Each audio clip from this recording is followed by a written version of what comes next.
Eu cumprimento a todos com a paz do Senhor Jesus e os diletos ouvintes na paz do Senhor.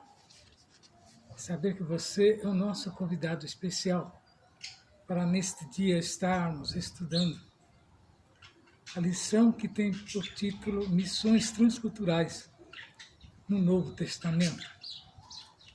Esse trimestre nós estaremos estudando uns assuntos sobretudo missão.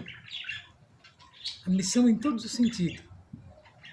Não sei se você não sabe, mas a missão está no coração de Deus. É Ele quem instituiu a missão para alcançar o homem que havia se perdido.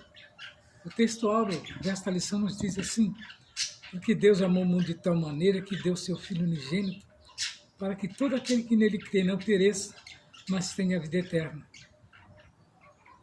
João escreveu lá em João 3,16. Então, este é o tema principal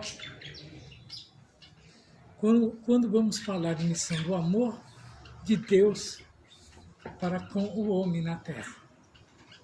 A verdade prática nos diz assim: a natureza missionária de Deus pode ser vista ao fazer de seu único filho um missionário.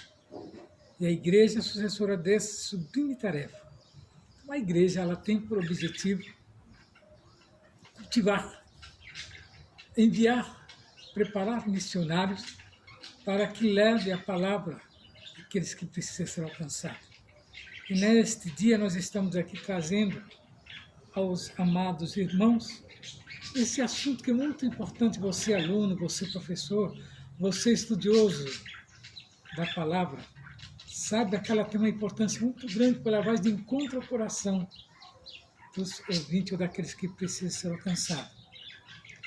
Nós vimos lá em João 20, 21 e 3, 16, que o Pai enviou o Filho para uma grande missão. E foi cumprida, na íntegra, quando Ele deu a sua vida na cruz do Calvário. Para que nós pudéssemos, nesta manhã, estarmos falando desse momento tão crucial. Lá em 1 Coríntios 15, 28, o apóstolo Paulo nos traz também a seguinte verdade.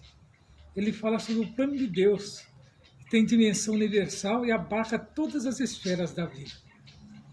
Então se observa que o plano de Deus, ele pega o homem desde quando nasce, no decorrer da sua vida, a sua adolescência, a sua infantilidade, a sua mocidade, e quando chega a idoso, Deus ainda tem um plano. Aí nós analisamos a vida de Abraão e colocamos diante daquele que se diz estar velho e cansado. Então nós vemos aqui em Mateus 28, 19, ele nos traz a clareza da grande comissão que nós temos no Novo Testamento.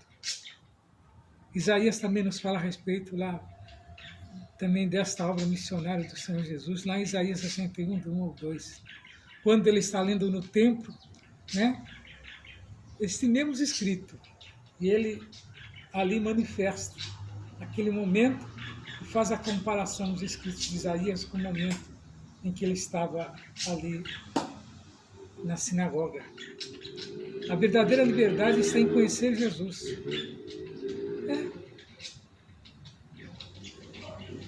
Paulo fala isso lá em Efésios 2,14. Que a verdadeira liberdade está em conhecer a Jesus. Então nós vemos que ainda tem que o muro da separação entre judeus e gentios foi derrubado por meio de quem? Por meio de Jesus Cristo. Aquela barreira que havia, onde eles diziam que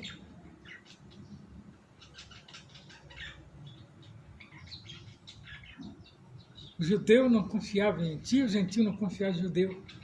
Mas quando Jesus morreu, unificou as raças, E as etnias agora tinham em quem apoiar. E foi caído aquele barrismo que havia entre judeus, e gentios.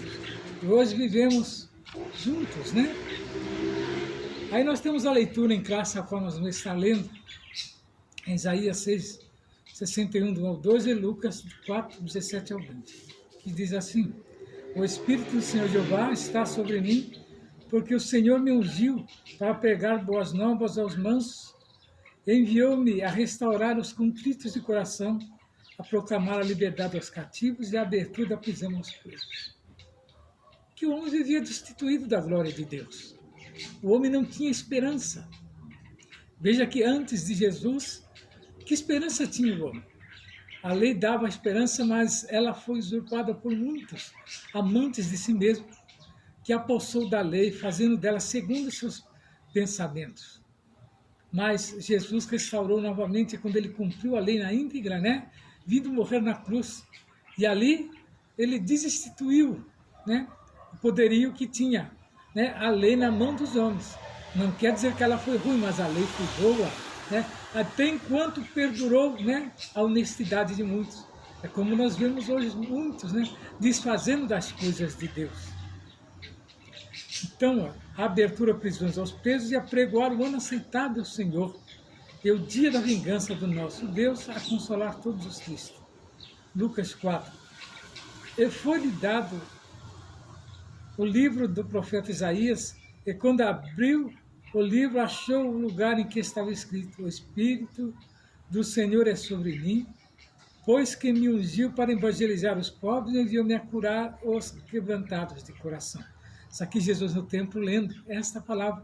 E ali se cumprindo esta profecia que 700 anos antes Isaías havia, né, dito e escrito no seu livro. Apregoar a liberdade aos cativos, dar vista aos cegos e pôr em liberdade os oprimidos e anunciar o ano aceitável do Senhor. Então veja essa profecia do próprio Cristo ali, mostrando, né, que ele veio para libertar os que estavam cativos, né? Encerrando o livro e tornando a dá-lo ao ministro, assentou-se, e os olhos de todos na sinagoga estavam fitos nele. Só tinha que estar, né? Que nós vemos que ali o próprio Jesus mostrou quem era ele verdadeiramente, contando aquela história. Então nós vemos que no Novo Testamento o Senhor Jesus foi o primeiro missionário enviado pelo Pai. Pelo fato de ter sido enviado de Deus, ele trouxe consigo um plano de resgate da humanidade que envolve todos os seus seguidores. Então você veja bem que Jesus tinha esse propósito, ele já veio, né, incumbido de salvar a humanidade. Eu queria que os seus escritos, com as suas palavras, com tudo que ele deixou, teria condições, mas o homem é muito difícil de crer. Então o que ele fez para resgatar o homem e dar, né, a liberdade? Ele simplesmente morreu na cruz, né? Nós vemos que o nosso Senhor disse aos seus primeiros discípulos: vinde após mim e eu vos farei pescadores de homem. Está lá em Mateus 4,19. Por isso podemos dizer que o Novo Testamento é uma obra de caráter missionário, desde o início ao fim, onde os evangelhos do livro do Atos e as cartas ao Apocalipse são instrumentos de um verdadeiro trabalho missionário. Através de muitas pesquisas, né? Mas as pesquisas aqui não eram pesquisas que você vai ler histórias de outros, mas vivida, né, pessoalmente. Pessoas caminhando e vivendo o fato ali, e ele próprio registrando para depois nos mostrar. O Deus missionário revelado no Novo Testamento. Então nós vemos que a Bíblia mostra um Deus missionário, um Deus que se preocupa com a raça humana, que se preocupa com o ser humano, que se preocupa com o homem. Não importando a sua raça, etnia ou cor, né, ou credo ao qual ele professa, mas que a verdade tem que ser levada a esses também. Então a Bíblia Sagrada, de Gênesis ao Apocalipse, é um livro eminentemente missionário, porque na inspiração emana de um Deus missionário, aquele que envia assim como o Pai me enviou, também vos envio. Né? No Antigo Testamento, Israel foi o instrumento usado por ele para alcançar o objetivo divino. Mas Israel não o alcançou. Todavia, a partir do Novo Testamento, Deus passou a usar a igreja para cumprir esse propósito, mostrando ao mundo o seu grande e sublime amor. Então, observe que quando a gente vê alguém brincando, né, com as coisas da igreja, a gente realmente fica preocupado, porque a igreja ela está no coração de Deus. Ela foi fundada pelo próprio Deus. E hoje o homem olha na placa e julga. E não é bem isso, placa não salva ninguém, mas que salva é o Deus que nós professamos dentro da casa dele. Esse é o sentido de ser um verdadeiro cristão e um missionário para ser usado na mão do Senhor. Uma perspectiva missionária do Novo Testamento. O ensino do Novo Testamento é totalmente missionário, pelo fato de o povo de Israel ter falhado no seu propósito missionário. Deus organizou um novo povo, a Igreja de Cristo, para que ela levasse à frente o propósito universal de Deus em redimir o ser humano. Para isso que o nosso Senhor, Filho unigênito de Deus, foi enviado ao mundo, fazendo-se assim o missionário por excelência, como nós vimos no textual 3,16 de João. Não por acaso, o missionário escocês David Livingstone disse: Deus tinha um único filho e fez dele um missionário. A igreja traz a luz dessa revelação. A luz dessa revelação bíblica de um Deus missionário, nas páginas do Novo Testamento, a Igreja de Cristo tem uma tarefa ainda inacabada: anunciar o Evangelho a toda criatura. Essa tarefa começou em Deus, que enviou seu Filho com a mesma missão que passou a Igreja do Novo Testamento e atualmente perdura como missão primeira na Igreja da atualidade. Então, a Igreja atual, a Igreja que tem, por mérito, levar a palavra. Nós temos visto muito sofrendo e padecendo, crendo que verdadeiramente essa palavra chegará ao coração daqueles que precisam ser alcançados pela sua misericórdia. Então nós vemos que a teologia missionária do Novo Testamento, ela está separada do Evangelho. Pois não é difícil ser esquecida, principalmente apenas nos lembrar do fato que o livro de Atos é o autêntico registro missionário dos apóstolos da igreja primitiva e de que todas as epístolas foram escritas para a igreja estabelecida, através dos esforços missionários. Se o cristianismo não fosse uma religião missionária e os apóstolos não tivessem sido missionários, não teríamos o livro de Atos, nenhuma epístola, com exceção de Mateus, até mesmo os evangelhos, foram escritos para igrejas missionárias. No Novo Testamento é um livro missionário em discurso. Conteúdo do Espírito é desígnio de esse um fato simples, mas também é um fato de real profunda importância. O Novo Testamento é mais a teologia do Novo Testamento em ação do que teologia em razão. Conceito, ele é teologia missionária. Então vemos que missões, lá no livro de Atos dos Apóstolos, de acordo com o Evangelho de Jesus, é enviado de Deus para salvar e tornar o seu povo uma agência missionária. Seu ministério foi marcado inteiramente por ações missionárias, demonstrando muito amor e compaixão, enquanto anunciava a mensagem de salvação para todas as pessoas, como foi lido lá em Isaías 61, 1, 2. Então, essa natureza missionária pode ser vista também na formação do Evangelho, à medida que eles foram produzidos sob a inspiração do Espírito Santo, para que as pessoas pudessem conhecer o Senhor Jesus. Está lá em João 8, do 32 ao 36. Não é por acaso, cada um dos evangelhos é concluído com o mandato da grande comissão, que está escrito lá em Mateus 28, 18 ao 20, Marcos 16, de 15 a 18, e Lucas do 24, 44 e 48. E ainda tem no Evangelho de João 20, 21 e 23. Eis a natureza missionária deles. Nos Atos dos Apóstolos, os missionários Filipe e Pedro, e na igreja cristã, os primeiros cristãos e líderes tinham a missão de propagarem a salvação a todos os povos, em todos os tempos. Nesse sentido, Filipe foi o primeiro missionário transcultural da igreja primitiva, enviado para a estrada de Gaza, antiga região do Filisteu, onde encontrou Eunuco, um alto oficial da rainha de Antíoco. Depois de lhe ter anunciado o evangelho, batizou nas águas. Atos 8, 26 a 39.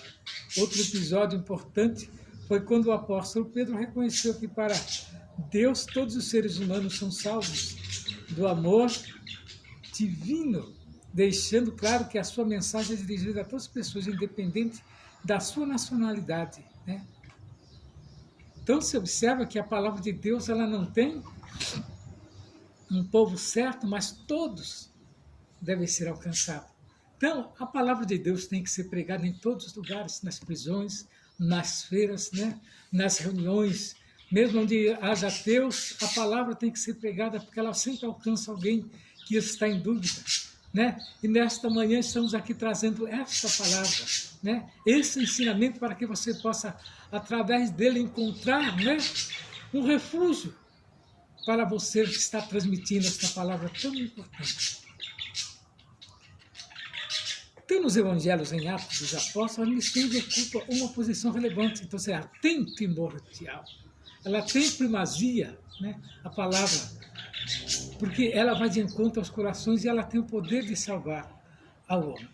Então, a missão cumprida nas cartas do Apocalipse, então o cumprimento virá quando o Apocalipse for cumprido, né? Nas cartas paulinas, o apóstolo Paulo escreveu suas epístolas como um missionário. Seu objetivo missionário era instruir nos assuntos doutrinários e práticos as igrejas que ele plantava. Por exemplo, a carta aos Romanos é uma carta em que a universalidade do pecado e o processo de salvação são ensinados. A carta aos Efésios traz a unidade da igreja, que a partir da queda do muro da separação entre judeus e gentios, por meio de Jesus Cristo. As cartas de Timóteo e Tito lidam especificamente com qualificações para a vocação de novos líderes da igreja, plantada, como dirigir os assuntos de uma igreja local. Ensinamentos para os nossos ministros desde hoje, para aqueles que ministram a palavras e dirigem as igrejas. Ter um apoio, nada como uma autoridade como Paulo para nos dar, né, esses ensinamentos de Timóteo, Tito, né, e outros. Nas cartas gerais, que são as epístolas gerais, dão um forte testemunho sobre missões, como, por exemplo, a carta aos Hebreus. Ela demonstra a descontinuidade entre as antigas e a nova aliança, enfatizando a nova como a melhor, né, a qual, uma vez aceita a missão de Deus, nos levará para o centro da vontade de Deus, para realizar a sua vontade como lhe agrada. Então, os escritos nos deixam, né, parâmetro ao qual nós vemos, né, que tem o sentido de crescermos em estatura, em conhecimento, e estarmos prontos a pregar a palavra. Lá em Hebreus 3:20, nós temos, né, tudo aqueles escritos que nós falamos. E a carta de Tiago contém sabedoria prática para viver o Evangelho de Cristo. E, finalmente, as cartas de Pedro asseguram a nossa posição de povo de Deus e a esperança da vinda do Senhor Jesus. Então, Pedro adquiriu conhecimento quando ele começou a perceber que ele era diferenciado da humanidade, que ele foi escolhido justamente pelo próprio Cristo para ser a chave, para ser intermediador entre o homem e Deus, entre a igreja e os céus. E quando ele se conscientizou disso, ele se tornou um dos maiores pregadores, dos maiores ensinadores da sua época. Diz que as pregações de Pedro alcançavam 3.000, 4.000, 6.000 pessoas.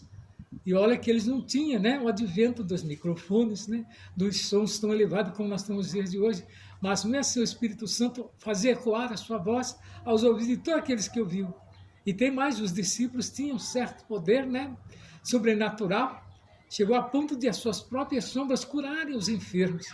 Seus objetos pessoais eram levados e colocados sobre os enfermos, e ali eles alcançavam a cura, né, e a libertação daquele mal que oprimia. Olha, desde a estatura que alcançou um dos daqueles discípulos, mas a vida deles era íntegra. Eles não tinham por importante a sua vida, mas a importância para eles era o Evangelho ser pregado e de encontro, né, àqueles que precisavam ser alcançados pela sua misericórdia. Nós vemos ainda aqui no livro de Apocalipse, né, o Senhor Jesus revela ao apóstolo João a conclusão da longa jornada e o destino de toda a raça humana. E os evangelhos são ditos também os escritos a 7 igrejas localizadas na província da Ásia Menor. Nos capítulos 2 e 3 devem ser vistas como igrejas missionárias, Nesse sentido, o apóstolo João relata que Deus se interessa pela salvação de todos os homens. Então nós vemos que nas cartas paulinas e gerais, bem como no livro do Apocalipse, está presente o propósito missionário das instruções e consumação de tudo. Tudo que Deus fez estamos resumidos nestas cartas. Você, irmão em Cristo, aluno, professor, estudioso, confira aquilo que nós estamos falando nesta manhã. E veja o que dá para tirar interessante. Eu, por exemplo, estou aprendendo muito com a palavra de Deus. E olha que a gente já tem um certo tempo, mas eu continuo, precisando aprender, que tem espaço para ainda aprender muito mais. Os apóstolos viviam, ministravam com consciência de estarem tomados pelo Espírito Santo.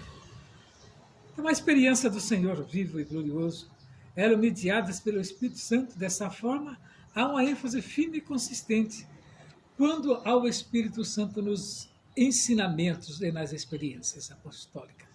O Espírito Santo é a dinâmica no ministério do apóstolo, de estar repleto do Espírito, é essencialmente um serviço eficaz e aceitável.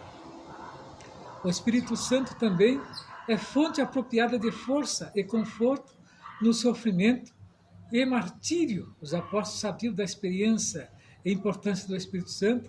Sem ele, suas vidas seriam permanecidas menos cristãs, menos que normais, pois eles mediavam a vida dinâmica, significando a orientação e a glória. Foi devido à sua presença em suas vidas que a glória do Senhor, ressuscitada, irradiou-se dos apóstolos e os impeliu ao seu empenho missionário. Então, eles tinham consciência que servir a Jesus era importante. Por isso, eles carregavam dentro do seu ser, esse sentido, de ter sempre a palavra pronta e apontavam sempre a fonte da palavra de Deus. Prezado amigo, irmão em Cristo, você, para falar deste evangelho, você tem que ter uma base social, uma base socioeconômica, uma base ao qual traz equilíbrio para aquele que está ouvindo. Não simplesmente pregar como se fossem historinhas, mas simplesmente mostrar a verdade com ênfase e com sinceridade e seriedade, para que aquele que ouvir esta palavra possa entender e saber que ela realmente tem, a vivacidade para entrar no coração do homem.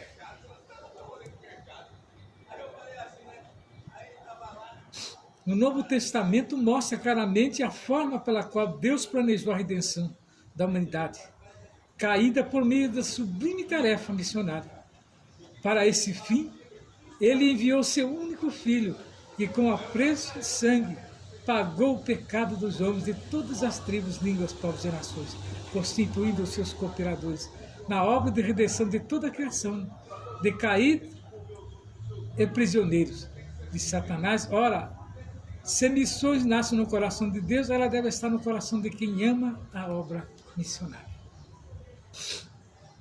Então, irmãos em Cristo, aluno, ouvinte, olha o fundamento da obra. Ela tem, esse direito de ser pregado. Não importa, se muitos não creiam, mas faça a sua vez. Entrega seus caminhos ao Senhor, confia nele, Porque só ele pode fazer guarida no coração do homem, ou da mulher, ou da criança, ou do jovem. Então você veja que muitas perguntas são feitas desta maneira. Por que podemos dizer que a Bíblia é um livro eminente missionário? A resposta é muito simples. A Bíblia Sagrada, de Gênesis e Apocalipse, é um livro eminentemente missionário, por quê? Sua inspiração emana de Deus.